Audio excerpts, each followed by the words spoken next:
You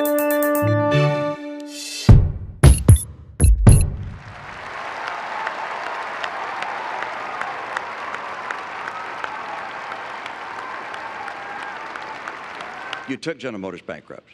You took Chrysler bankrupt. So when you say that I wanted to take the auto industry bankrupt, you actually did.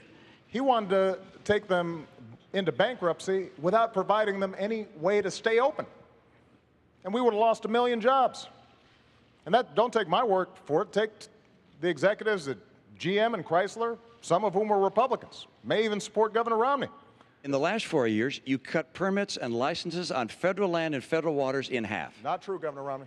So how much did you cut them by? Not true. By how much did you cut them by then? Governor, we have actually produced more oil. No. How much did you cut licenses and permits on federal land and federal waters? Governor Romney, here's what we did. You had a whole bunch of oil companies who had leases on public lands that they weren't using. So if you want to drill on public lands, you use it or you lose it. How do you differentiate yourself from George W. Bush? Great.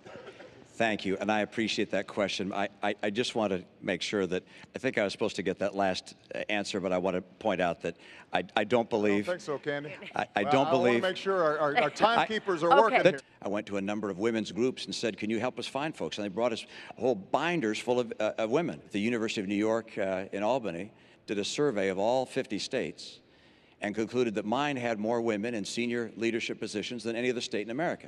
Mr. President, have you looked at your pension? You know, I don't look at my pension. It's not as big as yours, so it doesn't take as long. Let me give you some. Secretary Clinton has done an extraordinary job, but she works for me. And the suggestion that anybody in my team, whether Secretary of State, our UN ambassador, anybody on my team would play politics or mislead when we've lost 4 of our own, Governor, is offensive. It took the president 14 days before he called the attack in Benghazi an act of terror. Get the transcript. He did, in fact, sir. So let me call it an act of terror. Can you say that a little louder, Candy? He did call it an act of terror. I care about 100% of the American people. I want 100% of the American people to have a bright and prosperous future. I care about our kids. I'll make sure we can reform Medicare and Social Security to preserve them for coming generations. The president said he would. He didn't. Governor. I'll get our incomes up. And by the way, I've done these things. I served as governor and showed I could get them done. I believe that the free enterprise system is the greatest engine of prosperity the world's ever known. I believe in self-reliance and individual initiative and risk takers being rewarded.